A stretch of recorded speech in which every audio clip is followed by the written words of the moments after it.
Hello traders. आज की इस वीडियो में अपन बात करने वाले हैं आईडीएम और चौक को मार्क करके 5 मिनट्स के अंदर। आपको इस वीडियो के अंदर मैं समझाने वाला हूँ कि कैसे अपन आईडीएम और चौक को मार्क करके एक प्रॉपर एंट्री प्लान कर सकते हैं और इस ट्रेड को प्लान करने पर 100% श्योरिटी के साथ में आप उस ट्रेड के अंदर एक अच्छा खासा प्रॉफिट जनरेट करें। तो इस वीडियो को स्टार्ट करने से पहले मैं आपको ये बताना चाहता हूँ कि आप जब भी आईडीएम में चौक को मार्क करो तो सबसे पहले आपको ये चीज़ ध्यान रखना है कि आप जो भी चार्ट को देख रहे हो, जैसे मैं यहाँ पे गोल्ड के चार्ट को देख रहा हूँ, तो उसके बायस बायस आपको क्लियर करना है। बायस मतलब डायरेक्शन, आपको डायरेक्शन क्लियर करने की प्राइस अप साइड की तरफ जाने वाली है या डाउन साइड की तरफ जाने वाली है। देन अगर आप डायरेक्शन क्लियर कर लेते हो तो आप 100% आपकी ट्रेड के अंदर श्योर रहोगे और आप जो भी ऑर्डर ब्लॉक को मार्क करोगे after marking structure and finding a bias, then वो ऑर्डर ब्लॉक आपको 100% आपकी डायरेक्शन के अंदर मूव देता हुआ दिखेगा। ठीक है, तो स्टार्ट करते हैं अपन पहले। तो सबसे पहला अपना काम है कि अपन को बायस फाइंड करना है। तो इस चार्ट के अंदर मैंने पर्टिकुलर जो बायस फाइंड किया है उसके अंदर एक हायर टाइम फ्रेम का फेयर वैल्यू गैप जो प्राइस को टैप करता है। देन टैप करते ही प्राइस क्या करती है, हायर टाइम फ्रेम के फेयर वैल्यू गैप। तो यहाँ पे ये जो हायर टाइम फ्रेम जो है ये डेली डेली का हायर टाइम फ्रेम है। इस डेली के हायर टाइम फ्रेम के डेली के हायर टाइम फ्रेम के एफईजी फेयर वैल्यू गैप को प्राइस टैप करती है। देन टैप करने के बाद में प्राइस आते ही आईडीएम ब्रेक कर देती है। जो प्रीवियस लो है, जो प्रीवियस लो, इस लो को ब्रेक कर देती है। जो लो प्राइस जब अप ट्रेंड के अंदर थी तब सेफ होता हुआ आया है, उस लो में से एक एक लो को प्राइस ब्रेक कर देती है। जो जो फर्स्ट लो ब्रेक होता है वो पहला लो हमारा आईडीएम में होता है। ठीक है, तो जो पहला लो अपना ब्रेक हुआ है वो अपना आईडीएम रहेगा। ठीक है, तो अपने प्राइस ने आईडीएम दे दिया है। देन उसके बाद में प्राइस डाउन साइड की तरफ आती है और एक और लो को ब्रेक करती है। तो इस लो को अपन चेंज ऑफ कैरेक्टर कह सकते हैं या इस लो को अपन एमएसएस भी कह सकते हैं, मार्केट स्ट्रक्चर शिफ्ट। ठीक है, तो अब इसको मार्केट स्ट्रक्चर शिफ्ट कहने का रीजन ये है कि अपन ने ये देखा कि हायर टाइम फ्रेम के फेयर वैल्यू गैप से प्राइस ने डाउन साइड की तरफ मूव कर रही है। देन प्राइस अप साइड की तरफ जो मूव कर रही थी वो लोअर लो को ब्रेक करते हुए डाउन साइड की तरफ आ रही है। ठीक है, तो अपना सिंपल कंसेप्ट ये रहेगा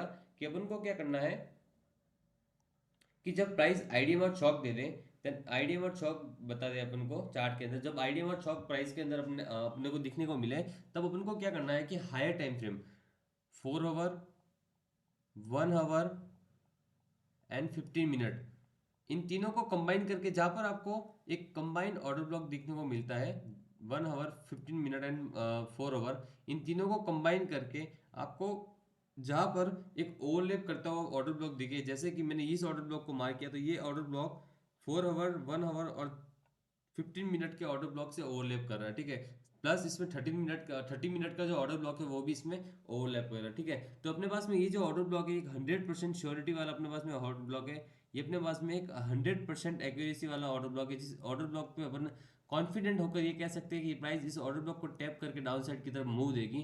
देन अपन को क्या करना है, सिंपली यहाँ पर एंट्री प्लान कर लो। देन ऑर्डर ब्लॉक के हाई की तरफ थोड़ा सा बफर देकर ऊपर की तरफ अपन एसएल लगा लो।